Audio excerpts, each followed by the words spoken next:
Muy bien, pues gracias a Dios por este tiempo, gracias a Dios por lo que Él nos puede revelar cuando estamos con Él, cuando estamos con otras personas alabando a Dios. Ahora vamos a pasar a nuestra plática. Vamos a hablar hoy, a seguir hablando del amor. Vamos a hablar específicamente de una, de una característica del amor que es que el amor no busca lo suyo. Y bueno, em, yo quiero que Dios que nos ayude a que podamos entender la importancia de una plática como esta. Porque cuando hablamos de que el amor o que el que ama no busca lo suyo, en realidad estamos hablando de un tema muy, muy importante porque podemos ver a Dios que nos ha puesto ejemplo precisamente de eso. Nos ha puesto ejemplo de que Él no busca lo suyo, de que Él no buscó lo suyo. Y pues la verdad es que tanto para entenderlo como para quererlo vivir, como para eh, tener esa clase de amor, querer esa clase de amor, en nuestras vidas, necesitamos que Dios nos ayude a entender la importancia de esta plática, que Dios nos dé su Espíritu Santo. ¿Sí? También otra parte importante de esta plática es el ver qué tan contrario es lo que Dios quiere de nosotros, lo que Dios espera de nosotros, el amor y lo que debe de caracterizar al cristiano, qué distinto es a lo que el mundo realmente piensa, cómo el mensaje de Dios es tan exactamente opuesto al mensaje del mundo y las consecuencias, las implicaciones que eso tiene en nosotros, por lo cual es tan necesario que renovemos nuestra mente por la palabra de Dios y por los conceptos de Dios y por los principios de Dios. Y para que esas cosas sucedan hoy y para que esta plática tenga caso, pidámosle al Señor. Pidámosle al Señor, si quieres, primero leemos el verso que hoy vamos a ver, que es el verso que hemos estado leyendo, el versículo que hemos estado leyendo todas estas últimas semanas, que están en Primera de Corintios 13, que es un texto muy, muy conocido. Y específicamente en el verso 5 dice, además de otras cosas que ya hemos visto, como la semana pasada, que nos hablaban de que el amor no hace nada indebido, lo que sigue es no busca lo suyo, no se irrita y no guarda rencor. Entonces, hoy nos vamos a concentrar en esta palabra o en esta frase, no busca lo suyo, porque es una parte importantísima, una parte medular del Evangelio, ¿sí? Entonces, dejaremos para la próxima semana, probablemente no se irrita y no guarda rencor, que tienen que ver, pero hoy vamos a tratar de entender, a poner nuestro corazón, nuestra mente en entender en esta mañana lo que el Señor quiere decir o algunas cosas que el Señor quiere decir en este texto de Primera de Corintios, que el amor no busca lo suyo o en lenguaje más actual, el que ama no busca lo suyo. Vamos a pedirle al Señor. Padre, te pedimos en el nombre de Jesucristo que nos des la ayuda del Espíritu Santo, que nos ayudes, Señor, a, a entender. Entendemos que el texto no es en sí difícil de entender, pero las implicaciones, Señor, y que nos ayudes a querer esta clase de amor, esta clase de amor que nos enseñaste y que ahora queremos que esté en nosotros y que los demás también conozcan. En el nombre de Jesucristo te lo pedimos, Señor, con la ayuda necesaria del Espíritu Santo sobre mí para platicar y sobre las personas para entender y para que tú amplíes cada una de las cosas que aquí se hablen. Y te lo pedimos en el nombre precioso del Señor Jesucristo. Amén. Bien, pues este es el texto y como decíamos, pues realmente no es que sea un texto difícil de entender, porque no lo es. O sea, el texto en griego dice exactamente lo mismo que entendemos, que el que ama no busca lo suyo. Dice exactamente lo mismo, la traducción es literal, es no busca lo de uno mismo, es lo que también podemos ver. Las veces que ocurre este vocablo griego en otros versículos del Nuevo Testamento son en expresiones como ellos mismos o de vosotros o de nosotros mismos, así mismo como en el texto que dice el que no se niega, el que no toma su cruz y se niega a sí mismo. Esa es la palabra en griega que también encontramos y que es igual a esta que es lo suyo, ¿sí? Lo de sí mismo. O sea que el que ama, y esa es la idea que vamos a estar hablando y machacando literalmente porque la tenemos que entender, y precisamente la tenemos que entender porque el mundo nos grita, nos hace que creamos que es en realidad de otra forma, pero la forma correcta es la que dice la Escritura, y es que el que ama, el verdadero amor, no busca lo suyo. Hay que entenderlo. El énfasis, ya estás viendo que es el uno mismo. El que ama no está centrado en uno mismo. El que realmente ama no está centrado en lo suyo, en el yo, como lo más importante o como lo único de la vida. El que ama no tiene esa clase de vida, no busca lo suyo, no es eso lo único y más importante de su vida. Y vamos a ir entendiendo, sí, porque yo veo que la gente dice, no, bueno, pero es que entonces uno no va a buscar nunca nada de lo suyo. Vamos a entenderlo, no te preocupes. ¿Por qué? Porque Dios, todo lo que nos manda es bueno. Así, todo lo que nos manda es para nuestro bien. Así que más nos vale el hacer caso a lo que Dios dice. Precisamente esa es una de las maneras como piensa el mundo. O sea, el mundo piensa que si uno no busca lo suyo, pues entonces, pues, ¿qué le queda a uno, no? O sea, si uno no se ama a sí mismo primero, ¿cómo puede amar a los demás? Es un poco la filosofía. Si uno no busca lo suyo, pues no va a poder darle nada a los demás. Y de esa forma, las personas se distraen y pierden el punto definitivamente. Pero vamos, y ya le pedimos a Dios ayuda a entenderlo. Por ejemplo, si yo digo que amo a mi esposa, no busco lo mío a expensas de la libertad de ella, a expensas de su descanso o de su bien. O sea, no me casé buscando solo y exclusivamente lo mío, porque de hecho eso es lo que hace la gente hoy en día.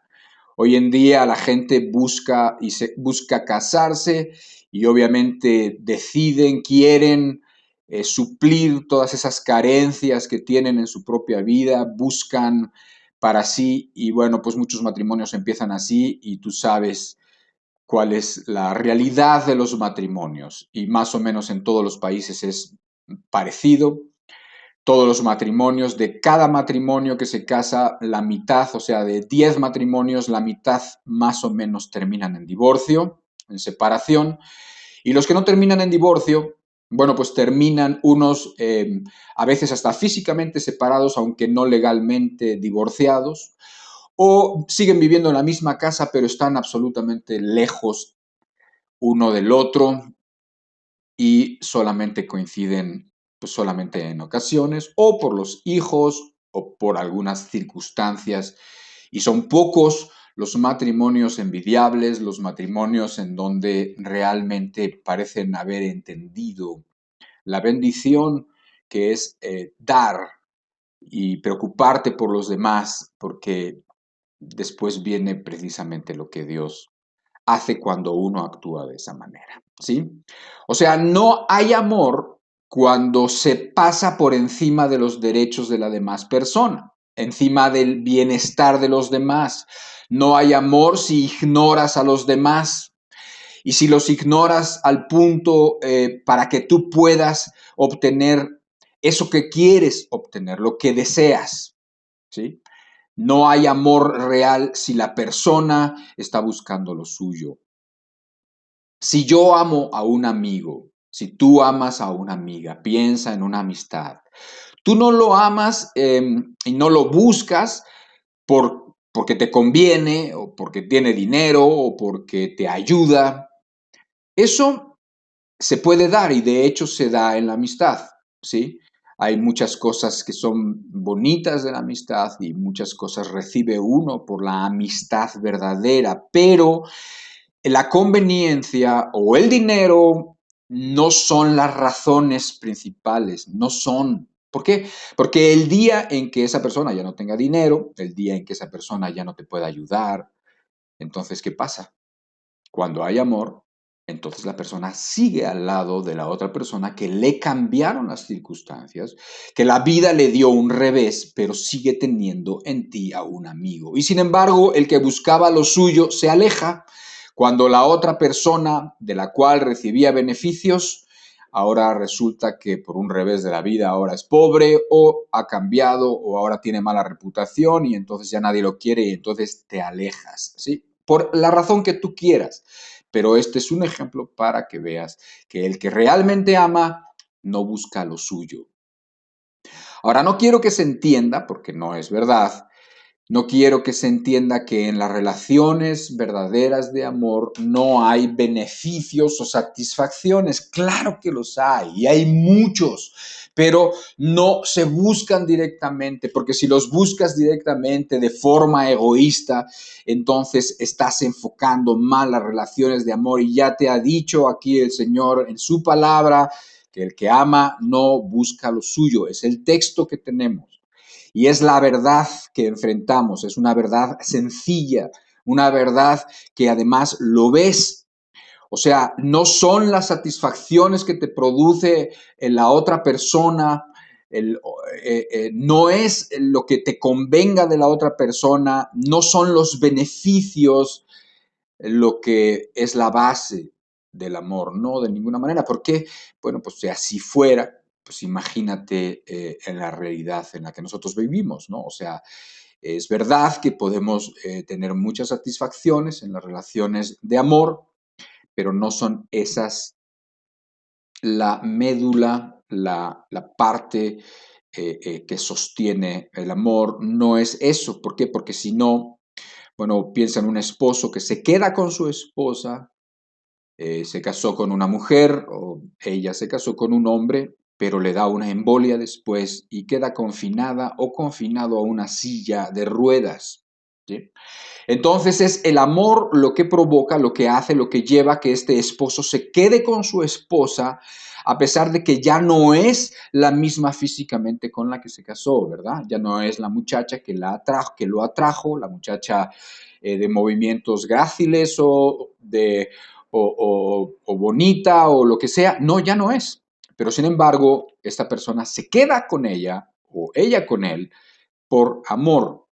Esto es lo que hace que un hijo, por ejemplo, un muchacho, que mientras sus amigos tienen dinero y ahorran para caprichos, él le da voluntariamente todo su sueldo a su madre, la cual se quedó viuda hace relativamente poco tiempo, y entonces a él no le importa porque él sabe que ahora le toca a él y por amor a su madre y en reciprocidad al amor que ha recibido, bueno, pues ahora contento, le da la quincena o le da el sueldo. ¿Por qué? Porque él sabe en su interior, sabe que no hacerlo sería incorrecto, que ahora le toca a él amar de esta manera.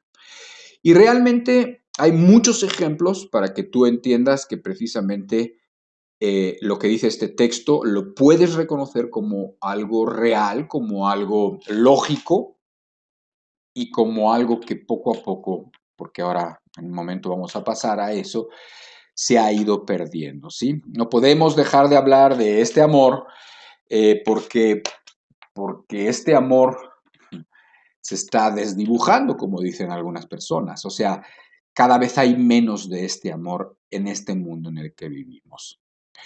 No vamos a poder expresar demasiado nunca, a poder hablar demasiado de este amor.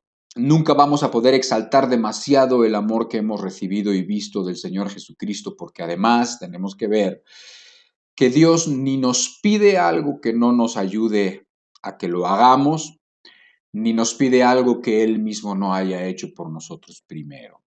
Y considerando precisamente este punto de que el amor no busca lo suyo, piensa en el amor de Dios, piensa en el sacrificio de Cristo, piensa en lo que Dios estuvo pensando por nosotros o en quién pensaba cuando hizo todo y cuando elaboró todo el plan de la salvación. ¿Pensaba en sí mismo?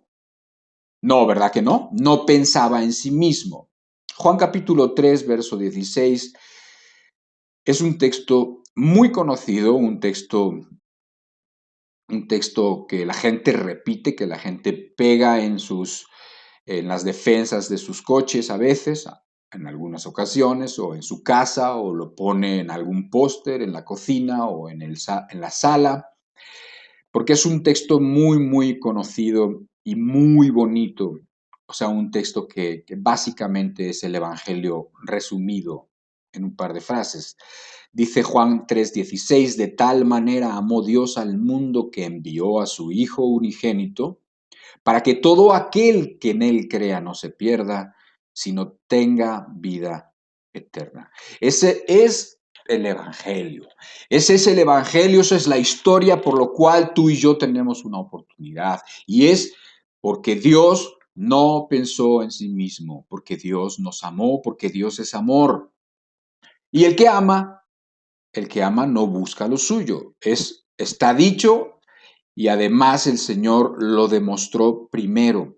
No buscó lo suyo, o sea, realmente, eh, ¿qué podía buscar de nosotros? O sea, ¿qué podía buscar de ti o de mí? O sea, ¿qué podía buscar de una persona con pensamientos impuros? ¿Qué podía pensar de una persona con actos y con acciones impuras? Una persona dedicada a buscar el mal, una persona dedicada a satisfacerse a costa de otras personas, a costa de gente a la cual podía uno engatusar o a la cual podía uno seducir o a la cual podía uno usar, ¿sí? O sea, ¿qué podía él ver en ti? ¿Qué podía él ver en mí? Él no pensó en sí mismo cuando elaboró este plan para que nosotros pudiéramos tener una oportunidad. Él estuvo pensando en nosotros. Pensó en nuestro beneficio, pensó en nuestro consuelo, pensó en nuestra felicidad eterna, en nuestra dicha eterna. ¿Sí? Entonces, entiéndelo, el Señor nos ha dado ejemplo y además el Señor ha dicho que Él nos va a ayudar si nosotros realmente queremos aprender a amar de esta manera.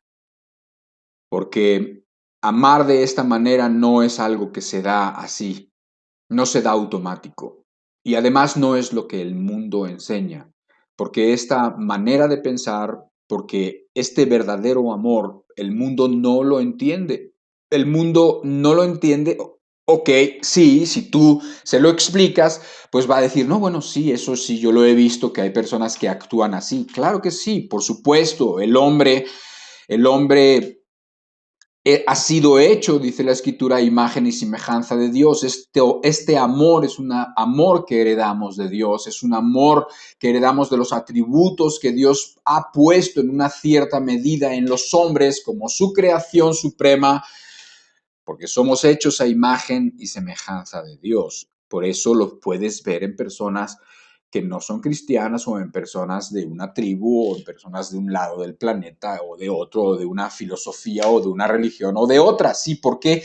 Porque estos son vestigios de, eh, de nuestra herencia, de Dios, de cómo Dios nos hizo a su imagen y semejanza. Sí, pero esas cosas se van perdiendo, entiéndeme. Esas cosas la filosofía de este mundo, la forma de pensar de este mundo, esta exaltación actual del yo, esta exaltación actual del amarse a uno mismo, es lo que realmente impera en el pensamiento de todas las personas, no el amor que no hace nada indebido, no el amor que no busca lo suyo, no, sino más bien la forma de pensar de las personas hoy en día es exactamente la opuesta.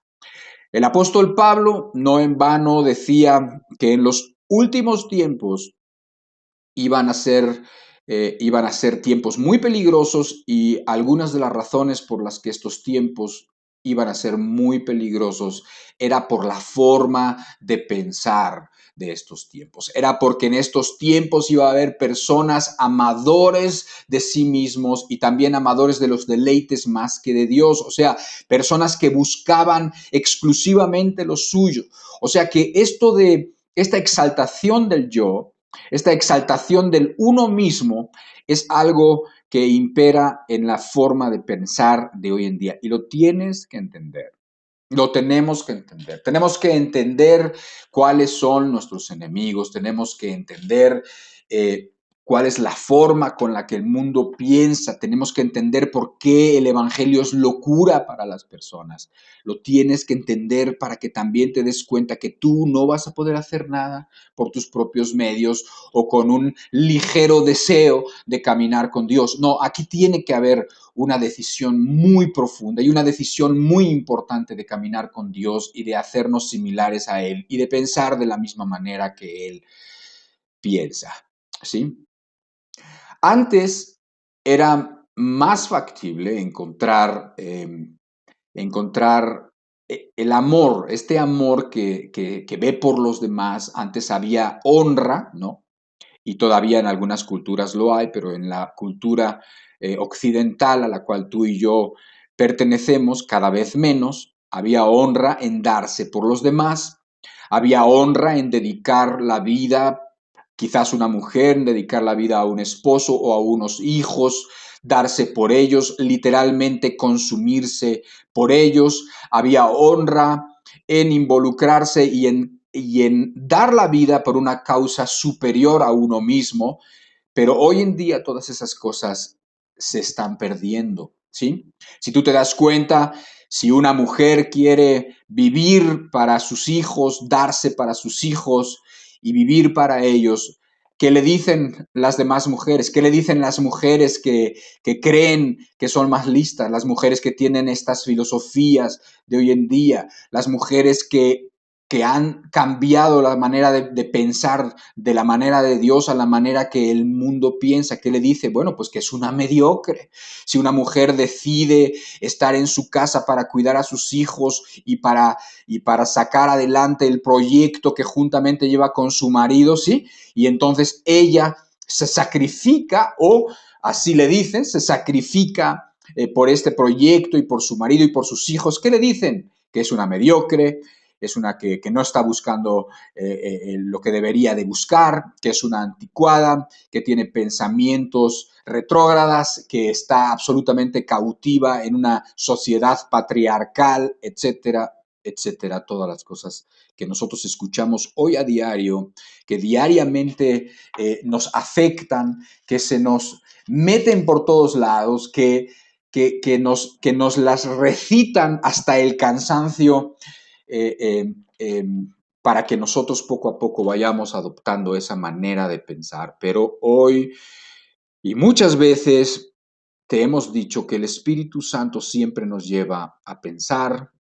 y nos lleva a resistir la forma como el mundo piensa, ¿sí? Entonces, la forma como, o la filosofía como piensa el mundo hoy en día, esa filosofía está basada absolutamente en el uno mismo, en buscar lo de uno mismo y en amarse a uno mismo. Es la exaltación, literalmente la exaltación del yo, es la egolatría, es el egoísmo. Eso es lo que hay Y entonces, ¿qué pasa? Que de ahí se derivan muchos de los males y de los problemas sociales y de los pecados que hoy actualmente se consideran pecados ya aceptados y pecados que ya son parte de la cultura, ¿sí? Como puede ser el homosexualismo o como puede ser el adulterio o como puede ser la fornicación, etcétera, etcétera. ¿Por qué? Porque si se trata de exaltar el yo, si se trata de buscar lo de uno mismo y como la parte más importante de la vida, porque esa es la filosofía, o sea, la filosofía es esta, o sea, es lo que tenemos que entender.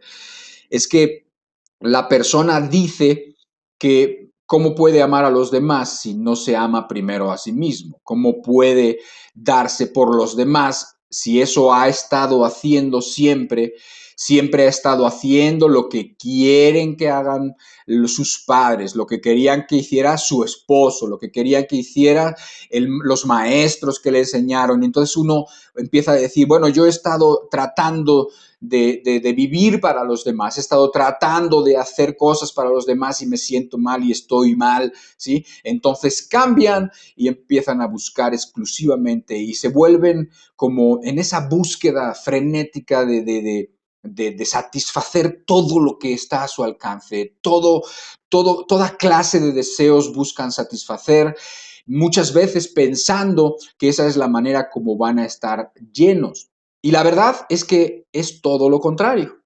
Pero esto no lo saben, esto no lo entienden y si se lo dicen, no lo quieren entender. O sea, tenemos que entender que esta forma de pensar está muy arraigada. La forma de pensar en donde las personas buscan lo suyo, en donde las personas entran en un círculo vicioso que más o menos es así, la persona se siente totalmente vacía, se siente totalmente miserable con la vida que lleva. La persona dice que, o sea, no solamente lo dice, lo demuestra, se siente deprimida, se siente vacía. A muchos tiene momentos, algunos momentos buenos y tiene muchos momentos malos y se siente que se muere literalmente.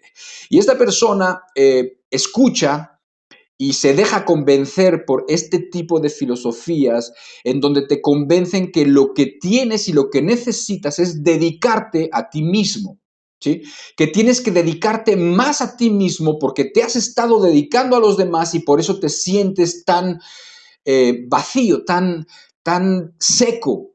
Y entonces que lo que tienes que hacer es que tienes que dedicarte a ti mismo porque finalmente tú vas a estar contigo siempre.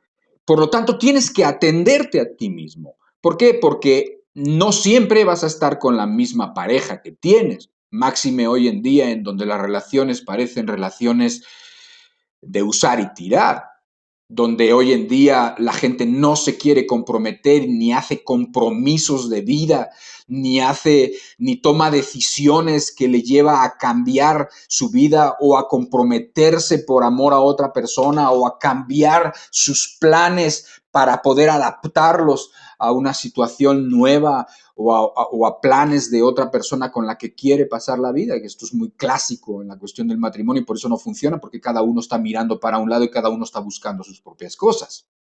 Entonces, esta persona se encuentra totalmente vacía, se siente miserable, pero se convence de que la razón por la que se siente miserable es porque no se está atendiendo suficientemente. Entonces esta persona empieza y se envuelve en esa búsqueda de satisfacciones y de placeres superficiales, temporales, momentáneos, en donde sí efectivamente se siente un poco bien durante un momento para después sentirse infinitamente peor, ¿sí? Entonces, ¿qué pasa? Que la persona vuelve a sentirse mal, pero vuelve a llegar a las mismas conclusiones, en donde lo que necesita es ahora esta otra cosa, ahora esta otra persona, ahora probar esta otra cosa. Y entonces la persona entra, queda esclavizada en ese círculo que además se va, como quien dice, profundizando, así como si pensaras en un arado que se va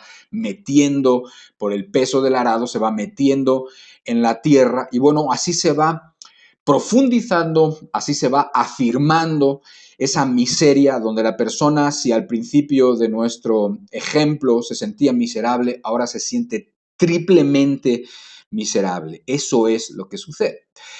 Y bueno, el pensar en uno mismo es lo que hay detrás, o sea, el pensar en esa idea donde uno merece la felicidad, donde uno merece, el, merece bueno, pues todo lo que uno pueda tener, en donde uno lo que necesita es lo que uno pueda darse y pensar que de esa manera uno va a estar bien, pues eso es lo que hay detrás de todos los pecados y de los pecados actuales precisamente, ¿no? O sea, detrás del aborto, ¿qué hay? Detrás del aborto hay una muchacha, una persona, un montón de gente, ¿no? Que cada día hay más, cada día están más locos y cada día están atrayendo más sobre sí mismo la ira de Dios con estas cuestiones del aborto. Pero ¿qué es lo que hay detrás? Simplemente es sencillo pensar, detrás hay una persona que cree que tiene derecho a no echar a perder sus planes, sus sueños por causa de un embarazo no deseado. ¿Sí? O sea, es tan sencillo como decir, oye, no, a ver, mujer, solamente porque te embarazaste, por eso ahora vas a tener que tener un bebé, ahora vas a tener que cuidarlo, ahora vas a tener que cambiar tus planes, ahora vas a tener que dejar de estudiar y ponerte a trabajar, ahora vas a tener que tener tu vida condicionada. Eso no es justo, eso no es justo. ¿Qué es lo que hay que hacer? Pues lo que hay que hacer es, para que esta persona pueda seguir su vida, pues hay que matar al bebé, hay que matar al niño, eso es lo que hay que hacer. Entonces, ¿eso es justo? ¿Eso es amor? Obviamente que no, pero eso es lo que hay detrás de estas acciones, detrás de la fornicación, que es una palabra que ya no se usa, la fornicación. La fornicación es una palabra que cuando la usas la gente te mira así como diciendo, ¿tú qué estás diciendo? ¿No? Es como si hablas de pecado, eh, la gente te mira inmediatamente como catalogándote como fanático religioso, alguna cosa. Hablas de fornicación, hoy en día se le llama de otra manera, hoy en día se le puede llamar, no sé, se le puede llamar eh, amor libre o se le puede llamar amistades con beneficios, con derechos o simplemente qué tiene de malo divertirse. Y bueno, lo que hay detrás es precisamente buscar lo de uno mismo, es buscar lo suyo, qué te importa la moralidad, qué te importa el ejemplo, qué te importan los niños, qué te importa la familia, ¿no? Piensa en los homosexuales, piensa en todos los gritos que dan porque ahora también quieren y quieren igualmente adoptar niños, adoptar niñas. Todas estas cosas que hoy en día ya son parte de la vida y que se obligan, etcétera, etcétera, surgen exactamente de lo mismo. Surgen de haber olvidado a Dios, surgen de haber puesto a el hombre, a uno mismo, a tu propia persona, en el trono. Y bueno, pues esto es lo que sucede. Yo cuando leo las noticias, yo no puedo dejar de pensar que el Señor va a hacer justicia pronto. No puedo pensar que esto vaya a llegar mucho más lejos. ¿Por qué? Porque veo en la Biblia, por ejemplo, en los tiempos de Sodoma y de Gomorra, yo veo en la Biblia que había situaciones similares en los tiempos de Noé también, así lo dijo Cristo también, donde se casaban, se daban en casamiento, se divorciaban, se emborrachaban, vivían para el hoy, vivían nada más solamente para satisfacerse, no consideraban la justicia, nadie le importaba. Dice que en Sodoma y en Gomorra había tres clases de pecados. Fíjate cómo se parecen a los pecados de hoy en día. Dice que había abundancia de pan, o sea, tenían abundancia, tenían dinero, abundancia de ociosidad, tenían mucho tiempo para estar pensando perversiones. Y dice, y no se preocupaban por los afligidos, por los necesitados. El ignorar a la persona necesitada es la persona que está viendo pornografía, la persona que ve pornografía y sigue viendo pornografía, y la persona que dice que pues no le ve lo malo y que las personas, bueno, pues que ellos hacen lo que cada quien quiere, etcétera, etcétera. Tiene que ignorar, ¿sí?, a todas las cuestiones del trato de personas, la trata de personas. Tiene que ignorar a las muchachas que han sido esclavizadas, engañadas, que han sido secuestradas, que han sido raptadas, que han sido pervertidas, ¿sí? Tienen que ignorar todo ese comercio que produce miles de millones de dólares y de los cuales son los perversos, los pervertidos los que se aprovechan de ese dinero, ¿verdad? Tienen que ignorar todo eso. ¿Por qué? Porque si no lo ignoran, no lo van a poder disfrutar. Eso es lo que yo quiero entender. ¿A ti qué, verdad? Pero sin embargo, la Escritura dice que te estás haciendo partícipe de pecados ajenos, de otros pecados y de una red de pecados inmensa. Entonces, los pecados de Sodoma y de Gomorra cuando les cayó fuego y azufre del cielo, sí, era básicamente los mismos. Y estaban con las cuestiones sexuales, y estaban con las cuestiones de que no les interesaba, no les importaba coger las cosas santas y las cosas inocentes, y por eso agarraron y echaron mano de los santos y de los ángeles para poder tener relaciones sexuales con ellos, que más o menos podrías entenderlo como si agarraran a los niños, que es lo que están haciendo hoy en día, y tratando de sexualizar a los niños. Entonces, cuando yo veo todas las noticias de un asunto ahí con unas marcas como los de Balenciaga o como una de las Kardashian, que están agarrando a los niños y que están viendo, y cuando veo que las leyes están tratando de hacer que los hombres puedan tener derechos con los niños, hablando como si fuera una preferencia y no como si fuera una perversión y un pecado. Cuando yo veo eso y cuando yo veo el mundo y cuando yo veo el desprecio que se tiene a Dios, yo pienso que no se tarda mucho el juicio. El juicio va a llegar, obvio, va a llegar pronto a las personas, pero a nivel global no pienso que pase, que falte mucho tiempo, porque ya no sé a dónde más quiere llegar el hombre, honestamente. Esta es la manera de pensar y estos son los resultados.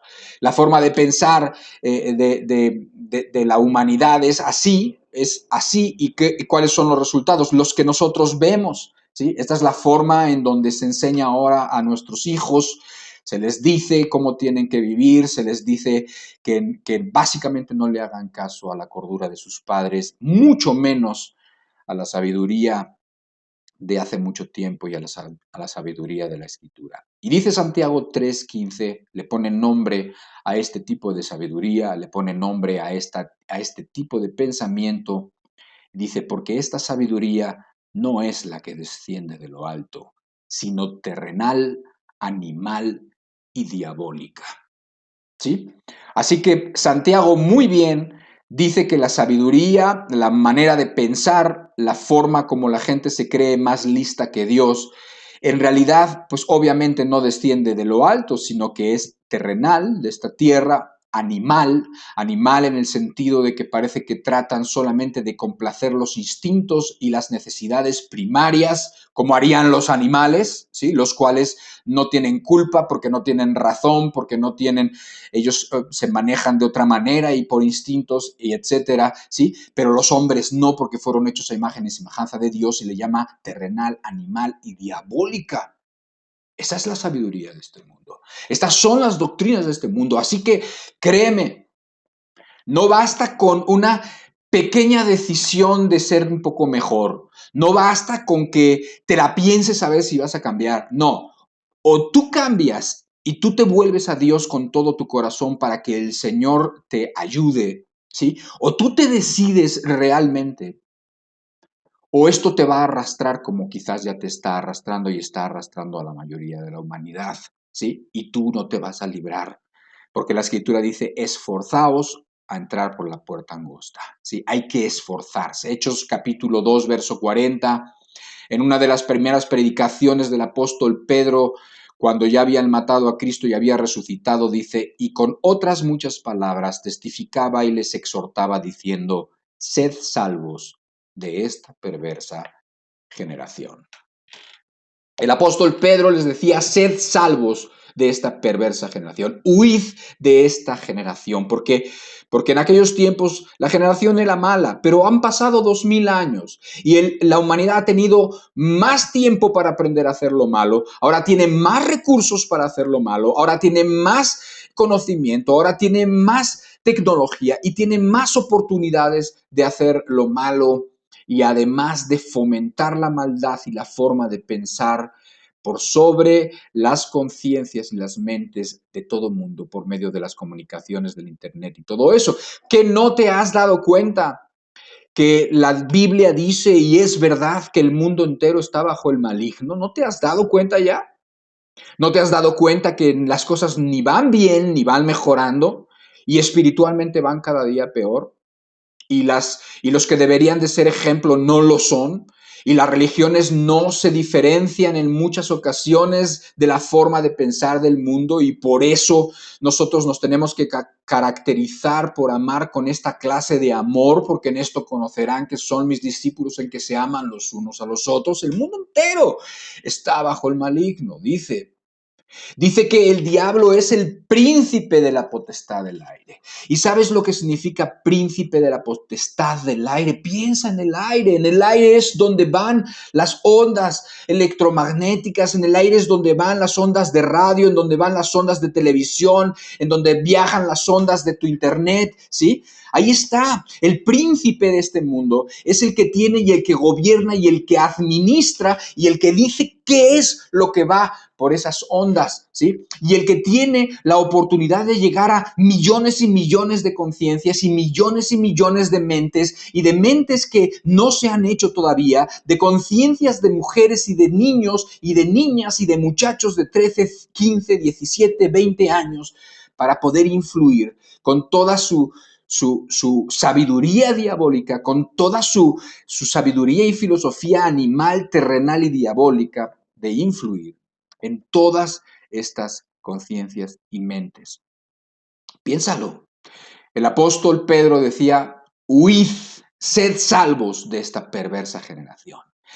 Y es que te está diciendo eso como para que vayas al otro lado, al lado opuesto de lo que te está mandando, de lo que te está diciendo, de lo que te están enseñando, de lo que te enseñan en todos lados, te lo enseñan en el transporte, te lo enseñan en el internet, te lo enseñan en la escuela, te lo enseñan cuando estás en el gimnasio, te lo enseñan cuando estás en cualquier lado, te están influyendo. Por eso el apóstol decía: sed salvos de esta perversa generación. Perversa generación, entiéndelo, perversa, es perversa esta generación. Sí. Lo que vas a encontrar, cristiano, tú si quieres ser cristiano, lo que vas a encontrar es oposición. Vas a encontrar una dificultad muy grande. ¿Por qué? Porque Dios lo que quiere es exactamente lo contrario a lo que el mundo enseña y lo que el mundo quiere formar en nuestros hijos y en todas las personas. Vas a encontrar que el Evangelio, vas a encontrar que el mensaje de Dios, que la idea de Dios, de lo que es el amor, y de lo que realmente es el amor, porque el amor no es lo que el mundo cree que es el amor, también de esto hemos hablado. Ahora que está la cuestión esta del mundial y que han tenido tanta controversia con la cuestión de los gays y de las banderitas homosexuales y de las banderitas de los gays, ¿no? Que ya uno lo ve hasta en la sopa, ya todo ese tipo de cosas, como si fuera tan importante, ¿no? Entonces, le llaman derechos humanos, pero se olvidan de que van a un país donde la manera de pensar es totalmente diferente, allá en Qatar, ¿no? Y donde su religión es distinta y no permite ese tipo de clases. Pero como el hombre es tan soberbio y el hombre se siente tan el rey del universo y se siente, no sé qué se siente, y van allá con el derecho, se creen que tienen el derecho de enseñarle al país que los está recibiendo, de enseñarles cómo tiene que ser su moralidad y de enseñarles cómo se tienen que comportar y qué es lo que tienen que creer, ¿no? Y entonces ahí están ahí peleándose porque no los dejan entrar con sus banderitas de gays y con todos esos, porque no se pueden poner sus brazaletes acá los capitanes del equipo y porque si no los sancionan y hacen muchísimas cosas como si fuera la gran cosa, como si fuera, wow, vaya desgracia, ¿no? Y entonces, pues sí, te argumentan y te dicen muchas cosas, las cuales se podrían revisar una por una y son puras falacias y puras mentiras. Pero bueno, la que es más grande es la que dice de One Love, un amor, un solo amor, como el amor es todo, el amor no importa el sexo, no importa qué, el amor es amor y porque es amor, el amor es amor. Y entonces ese es un poco su eslogan. Pero eso no es amor, según la escritura, eso no es amor. O sea, lo que quiero que entiendas es que el mundo entiende por amor lo que Dios no entiende por amor. Y por eso hablar del amor es tan complicado, porque hay tantas ideas incorrectas. Entonces, te vas a encontrar con mucha oposición. Vas a encontrar con que el mensaje de Cristo es exactamente opuesto al mensaje del mundo. Y vas a encontrarte con mucha resistencia, con tanta resistencia como si les estuvieras hablando, no sé, imagínate que le estás hablando, estás enfrente de un grupo de esas muchachas feministas que hoy también hay. Y cuando hablo de muchachas feministas, no estoy hablando de la chica esforzada, no estoy hablando de la chica valiente, no estoy hablando de la mujer que se sobrepone a las dificultades de una sociedad difícil y a las dificultades de una sociedad prejuiciada y que sale adelante en la escuela y que escala en la sociedad y que es la mejor en su compañía en la que pudo entrar a trabajar y que se vuelve una mujer importante. Yo no estoy hablando de ella no, ella perfecta y está perfecta. Yo estoy hablando de las otras, de las que no hacen nada luego, de las que solamente gritan, de las que, no sé, esas que luego se visten feo para, no sé, ahora tienen problemas hasta por eso, se pintan el pelo de colores espantosos y están todas toscas porque, no sé, creo que traen algún tipo de idea en contra del hombre o de gustarle al hombre, ya están así muy torciditas. Imagínate a ese tipo de personas, estarles hablando y estarles hablando de primera de Efesios quizás, ¿no? Y diciéndole, mira, es que es necesario que la mujer se someta al hombre porque el hombre es cabeza de la mujer. Y imagínate la resistencia que tendría solamente de que empiezan a escuchar eso. Yo me imagino que sus ojos se inyectarían de sangre, empezarían las venas del cuello a inflarse y a ponerse, a mirarse unas a otros y después tú siguieras platicando acerca de Timoteo porque la mujer se salvará criando a sus hijos o porque la mujer no es correcto que hable en público y que esté enseñando, es mejor que la mujer aprenda en silencio. Bueno, ya te imaginarás, yo creo que ahí mismo te rocían de gasolina y te prenden fuego. Bueno, más o menos esto es lo que sucedió con Jesucristo. ¿Por qué? Porque el mensaje del Evangelio se encuentra con esa misma resistencia siempre. Esto es solamente un ejemplo para que entiendas por qué realmente es verdad que tendría resistencia y si no, haz la prueba, ¿no? Un día que estén ahí, salgan las feministas y que estén ahí estén rayando y pintando los monumentos, ¿no? Y golpeando a las personas, a los varones que vean por allá y que se acerquen, ¿no? Entonces, predícales de Efesios y predícales de esto y verás lo que pasa. Mejor no lo hagas, es broma, pero lo que te quiero decir es que la reacción que tiene el Evangelio es este. Y lo tuvo con Cristo. No te sorprendas. La luz vino al mundo y el mundo amó más las tinieblas que la luz. Por eso lo mataron. Por eso lo crucificaron.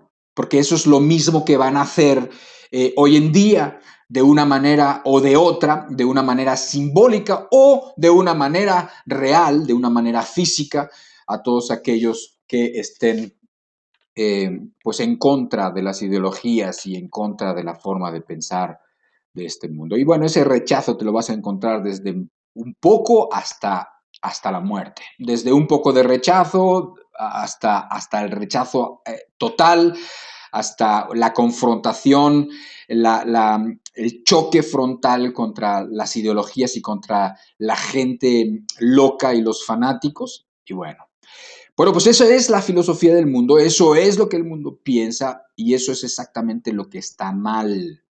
Y dice Primera de Corintios 12, justo antes de empezar a hablar del amor, dice, pero he aquí, yo os muestro un camino más excelente, ¿sí? Un camino mejor, el mejor camino. ¿Y qué es lo que hace? Se pone a hablar el apóstol Pablo del amor. Este es el distintivo del Hijo de Dios. Este es lo que no se puede imitar, ¿sí? Y además, cuando ya para terminar, ya no me queda mucho. Solamente la última idea. Si quieres, recapitulo un poquito lo que ha sido la plática, porque sí me interesa dejar claro esta última parte también, pero para eso vamos a recordar la plática, el verso inicial, que es el verso el cual estamos orbitando alrededor de este versículo, es que el amor o el que ama no busca lo suyo, ¿sí? Y estamos viendo de que esto es exactamente lo que nos enseñó el Señor Jesucristo. No buscó lo suyo cuando nos amó y cuando pensó en todo el plan para nosotros. Pero también estamos viendo que esto es exactamente lo contrario a lo que el mundo piensa y a lo que el mundo está tratando de enseñar y de meter en la cabeza de todos sus habitantes. Ajá. Por lo tanto, vas a entender y vas a ver que hay una resistencia absoluta y un choque con la cultura solamente por el hecho de ser un verdadero cristiano. La verdad es que casi no hay verdaderos cristianos, pero sí los hay. Muchas veces esos verdaderos cristianos se manifiestan en países donde menos libertad religiosa hay. ¿Por qué? Porque luego los que estamos en países donde hay libertad religiosa, las personas disque cristianas, los que se dicen cristianos, muchas veces se conforman al mundo, o sea, toman la forma del mundo. Y creen que de esa manera es como Cristo habló y como Cristo enseñó, pero no. Cristo no habló ni Cristo jamás pensó en la exaltación del yo. Eso es animal, terrenal y diabólico. Cristo dijo exactamente lo contrario. Cristo supo, siempre lo supo, cuál es el problema del hombre. ¿Sabes cuál es el problema del hombre? El mismo hombre. ¿Sabes cuál es tu verdadero problema? Tú, que tienes un yo muy grande. Ese es el verdadero problema por lo que no sales adelante. Ese es la verdadera fuente de tus miserias. Esa es la verdadera fuente de tus aflicciones y del daño que tú provocas a todas las demás personas y del caos que has hecho en tu vida y del caos y la miseria que has provocado en tus hijos o lo que sea y cada quien en sus situaciones. ¿Sabes cuál es el problema? Es uno mismo. Es que uno se ha amado demasiado. Es que uno se ha preocupado por uno mismo y ha buscado lo suyo demasiado. Ese es el verdadero problema, ¿sí? No es que te hayas pensado en ti muy poco y que hayas pensado demasiado en los demás. No, eso no es el problema, es exactamente el opuesto. Y por eso el mensaje de Cristo siempre era el mismo: el que quiera venir en pos de mí, el que quiera ser mi hijo, el que quiera ir al reino de los cielos, ese niéguese a sí mismo, tome su cruz, o sea, muera y venga en pos de mí. En vez de la exaltación del yo, en vez de poner al yo en un trono, lo que hay que hacer es exactamente lo contrario: bajarlo del trono y, metafóricamente hablando, matarlo, crucificarlo. Esto parece una idea un poco radical, pero es la idea que está en las Escrituras. Gálatas capítulo 2, versículo 20. O si no, ¿qué significa eso? ¿Qué significa niéguese a sí mismo y tome su cruz? El que quiera salvar su vida la perderá, y el que pierda su vida por causa de mí y del evangelio, ese la salvará. ¿Qué quiere decir? Quiere decir exactamente eso. ¿Sí? Dice Gálatas 2:20, con Cristo está hablando un cristiano, está hablando una persona que anda con Dios, y dice: con Cristo estoy juntamente crucificado. Y ya no vivo yo, mas vive Cristo en mí. Y lo que ahora vivo en la carne, lo vivo en la fe del Hijo de Dios, el cual me amó y se entregó a sí mismo por mí. O sea, que el cristiano verdadero, la persona que es la única capaz de representar el amor de Dios, la única que es la que va a representar ese amor por el cual las personas van a ver ese amor y se van a quedar perplejos al ver esa calidad de amor que no busca lo suyo, ¿sí? Esa persona es porque precisamente ya no vive ella. Ya no vive ella para sus pasiones, para sus deseos, para sus caprichos. ¿Por qué? Porque el yo es como una bestia insaciable. Es como si fuera un monstruo que pide y pide y pide, pero cuanto más pide, más grande se hace. Y peor, y peores resultados da. Eso es exactamente la vida de muchas personas. Ese es el camino de muchas personas. Pero el camino de Dios y el camino más excelente es exactamente el contrario. Y es cuando el yo muere. Y es cuando la persona ya no vive ella, sino vive Cristo en ella. ¿Por qué? Porque ella está juntamente crucificado. ¿Sí? Y entonces cuando la persona vive así, y entonces cuando la persona ha entendido y ha confiado en el Señor, ¿sí? Bueno, ya nada lo amarra a este mundo, ya nada. Ni pecados, ni posesiones, ni la misma vida lo amarra. Está realmente libre y se siente realmente libre. Sus preocupaciones ahora son otras, pero no son las que son exactamente y siempre las de uno mismo. Ahora con menos la persona es más feliz. Ahora se siente frecuentemente abrumado de bendiciones. Está siempre reflexionando y diciendo, ay Dios mío, cuánto me bendices. Ay Dios, ¿por qué no otras personas pudieran sentir, pensar y sentir lo mismo que yo estoy sintiendo? Tener lo mismo que yo tengo. ¿Por qué? Porque las bendiciones de Dios no se cuentan, ni se miden en pesos ni en dólares. Ahora te gozas porque está escrito, más bienaventurado es dar que recibir. Y entonces ahora te gozas doblemente porque das y porque ayudas y porque te das cuenta que no solamente te sientes bien cuando lo haces, sino que además la persona a la que ayudaste ahora está feliz, contenta, dándole gracias a Dios. ¿Entiendes? O sea, el que ama no busca lo suyo. Es exactamente lo contrario. O sea, exactamente lo contrario a lo que el mundo piensa. Si el mundo te dice que lo que necesitas es más de ti mismo, qué asco ya. Que, o sea, ya es, o sea, ya pensar en uno mismo todo el rato y pensar en uno tener más y en pensar uno hacer más y en pensar que no importa la felicidad de los demás, lo que importa es lo de uno, no importa si pisoteas, no importa si robas, no importa si eres duro con las personas, no importa si lastimas, ¿qué más da? Tú eres el importante. El que quiera ser mi discípulo, dijo Cristo, ese dice, tiene que negarse a sí mismo, tiene que tomar su cruz y tiene que venir en pos de mí. Y el que quiera salvar su vida la perderá. Y el que quiera perder su vida y el que la pierda, entonces la hallará. Y dice el Señor también, busca primero el reino de los cielos y su justicia y lo demás te será añadido. O sea, que Dios sí se preocupa por lo de uno. O sea, Dios ya lo buscó para nosotros. Si Dios buscó el mejor bien para nosotros, ¿qué no va a buscar para nosotros lo que necesitamos día a día y las cosas que son básicas para la vida y las cosas que nos hacen felices y las cosas que nos hacen ser mejores? ¿Qué no nos lo va a dar? Ya lo ha dicho que lo va a hacer. Pero lo que hay que hacer es primero nosotros buscar el reino de Dios y su justicia. No sé si te das cuenta del cambiecito, del twist, de la forma distinta de enfocar las cosas. Mientras el mundo te dice, te obliga y te enseña a que te preocupes tú por ti mismo, el Señor te dice, no, no te preocupes por ti mismo, no busques lo tuyo, porque yo ya busqué lo tuyo, porque yo ya suplí las cosas que tú necesitas. Tú busca primeramente el reino de los cielos y su justicia. Busca las cosas concernientes al reino de los cielos. Busca las cosas que tienen que ver con el amor a los demás, con la justicia para los demás, con el perdón a los demás, con el consuelo a los demás, que son las que tienen que ver con el reino de los cielos, ¿sí? Con preocuparte por los demás y todos los demás yo me encargo, es lo que te está diciendo Dios. Dice, oye, que no has visto las flores, ¿a poco no están bonitas? Bueno, pues así con todo y su dinero, Salomón no se vistió más bonitas que ellas. O si Dios sabe que las aves y que las personas y que la gente tiene necesidades, Dios se las suple. Pero eso te provoca y te hace que tengas que confiar en Dios, que es lo que mucha gente no quiere. No quieren soltarse, no quieren soltar el control de su vida, no quieren dejarle a Dios que Dios tome las decisiones. Sin embargo, el que lo hace es inmensamente feliz.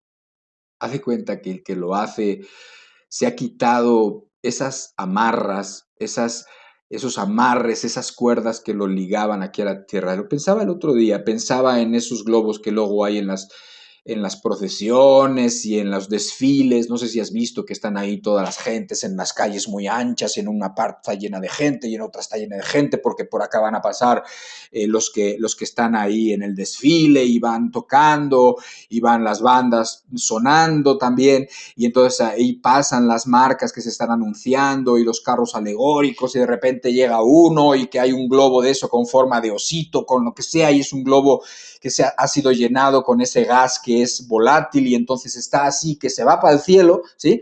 Pero lo amarran, lo traen amarrado, o sea, va volando, pero lo traen amarrado. Bueno, así pensaba yo que es un poco el alma, ¿no?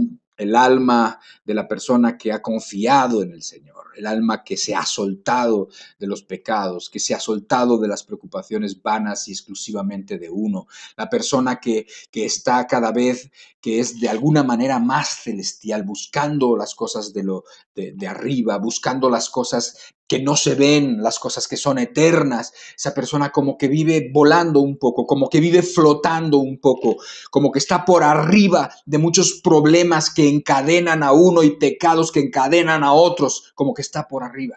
¿Y qué va a pasar?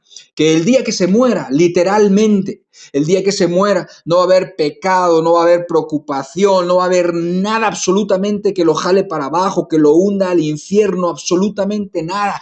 Va a ser como si cortaran esas cuerdas en ese desfile y entonces, ¡pum!, se fuera para arriba el globo, ¿sí? El globo inmenso. Bueno, haz de cuenta que así es, porque la persona ya murió antes de morir, porque la persona ya antes de que muriera físicamente, de alguna manera ya murió, ya dejó en el alma, ya le dijo a Dios, sé tú el dueño del alma, sé tú el que toma las decisiones, sé tú, Señor. Y ahora ya no vive él, sino vive Cristo en él. ¿Qué te parece? ¿No te parece maravilloso? A mí me parece increíble. Dios es increíble. Y Dios siempre sorprende a la sabiduría de este mundo con las cosas más contrarias y opuestas a lo que el mundo quiere creer. Quédate con esto. El que ama no busca lo suyo. Así nos ha amado Dios. Así te ha amado el Señor. Y esto es lo que Dios quiere de ti. Recuerda todo lo que te están enseñando allá afuera, todo lo que gritan allá afuera, todo lo que enseñan a nuestros hijos y quieren enseñarles y adoctrinarlos allá afuera, es, según Santiago, terrenal, animal y diabólico. Y el Señor quiere para nosotros todo lo contrario. Y Él dice, el que ama no busca lo suyo. O sea, no es el camino por ahí. El camino más excelente, que es el del amor, es el camino también de la negación, es el camino también de buscar lo de los demás, específicamente buscar el reino de los cielos y su justicia, con todo lo que esto implique. Pero esas cosas ya hablaremos más después. Creo que con esto es suficiente y creo que ha sido, con la ayuda que le pedimos a Dios, que nos la concedió, suficientemente claro. Alabado sea Dios. Padre, te damos gracias por tu palabra, te damos gracias por tu sabiduría, te damos gracias por tu ayuda y te pedimos que la palabra se meta al corazón de todos los oyentes, Señor. Que la palabra no regrese a ti vacía, sino que logre hacer aquello por lo cual tú la enviaste. Te pedimos, Señor, que el Espíritu Santo se quede en cada corazón y que Dios bendiga, que tú bendigas, Señor, a todas las personas y sus familias que estamos aquí. Que nos bendiga, Señor, con la abundancia del Espíritu Santo y con la presencia del Espíritu en el nombre del Señor Jesucristo. Amén. Que Dios te bendiga mucho. Nos vemos, si Dios lo permite, la próxima semana. Llévate esto en el corazón y ponlo por obra, por favor. Cuídate mucho. Dios te bendiga.